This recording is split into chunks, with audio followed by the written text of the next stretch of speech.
1962 India China வார்ல நம்மளால சைனாட்ட ஜெயிக்க முடியலையே, இப்படி தோல்வியோட திரும்ப போறோமேனு விருத்தியோட பின்வாங்குறாங்க இந்திய ராணுவ வீரர்கள். காரணம், அந்த போர்ல 80,000 ராணுவ வீரர்கள் அதிநவீன மெஷின் கன் அப்படின்னு பயங்கர ஸ்ட்ராங்கா இருந்தது சைனா. சைனா பாத்தீங்கன்னா இந்திய வீரர்கள் பயந்து ஓடி போயிட்டாங்க. நமக்கு தான் வெற்றி, இனிமே அருணாச்சல பிரதேஷ் நமக்கு தான் அப்படின்னு இந்திய எல்லைக்குள்ள முன்னேறிக்கிட்டே வருது சீன ராணுவம். ஆனா திடீர்னு குண்டடிப்பட்டு 5 சீன ராணுவ வீரர்கள் இறந்து போறாங்க. இந்திய ராணுவம் தான் பயந்து ஓடி போயிருச்சு. கண்ணு கட்டின தூரம் வரையும் யாருமே இல்லையே, அப்ப யாரு சுட்டது அப்படின்னு விழிப்புதுங்கின சீன ராணுவம் இந்தியாக்குள்ள வர்றதை நிப்பாட்டி அங்கேயே நைட்டு தங்குறாங்க. இரவு நேரத்திலையும் எங்கிருந்தோ குண்டு வருது. கொத்த சீன ராணுவ வீரர்கள் இறந்து போறாங்க. கிட்டத்தட்ட 72 மணி நேரம் தொடர்ச்சியா சுத்தி தோட்டாக்கள் வந்ததுனால சீன ராணுவம் கதி கலங்கி போயிருச்சு. அங்க மறைஞ்சிருந்தது யார் தெரியுமா? இந்திய ராணுவ வீரர் ரைபிள் ஸ்பெஷலிஸ்ட் ஜஸ்வந்த் சிங். ஒரே ஆள்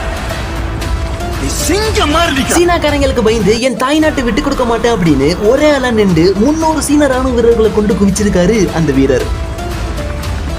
1962 இந்தியா சைனா வார்ல நம்மளால சைனாட்ட ஜெயிக்க முடியலையே, இப்படி தோல்வியோட திரும்ப போறோமேனு விருத்தியோட பின்வாங்குறாங்க இந்திய ராணுவ வீரர்கள். காரணம், அந்த போர்ல 80,000 ராணுவ வீரர்கள் அதிநவீன மெஷின் கன் அப்படின்னு பயங்கர ஸ்ட்ராங்கா இருந்தது சைனா. சைனா பாத்தீங்கன்னா இந்திய வீரர்கள் பயந்து ஓடி போயிட்டாங்க. நமக்கு தான் வெற்றி, இனிமே அருணாச்சல பிரதேஷ் நமக்கு தான் அப்படின்னு இந்திய எல்லைக்குள்ள முன்னேறிக்கிட்டே வருது சீன ராணுவம். ஆனா திடீர்னு குண்டடிப்பட்டு 5 சீன ராணுவ வீரர்கள் இறந்து போறாங்க. இந்திய ராணுவம் தான் பயந்து ஓடி போயிருச்சு. கண்ணு கட்டின தூரம் வரையும் யாருமே இல்லையே, அப்ப யாரு சுட்டது அப்படின்னு விழிப்புதுங்கின சீன ராணுவம் பாத்தீங்கன்னா இந்தியாக்குள்ள வர்றதை நிப்பாட்டி அங்கேயே நைட்டு தங்குறாங்க. இரவு நேரத்திலையும் எங்கிருந்தோ குண்டு வருது. கொத்த சீன ராணுவ வீரர்கள் இறந்து போறாங்க. கிட்டத்தட்ட 72 மணி நேரம் தொடர்ச்சியா சுத்தி தோட்டாக்கள் வந்ததுனால சீன ராணுவம் கதி கலங்கி போயிருச்சு. அங்க மறைஞ்சிருந்தது யார் தெரியுமா? இந்திய ராணுவ வீரர் ரைபிள் ஸ்பெஷலிஸ்ட் ஜஸ்வந்த் சிங்.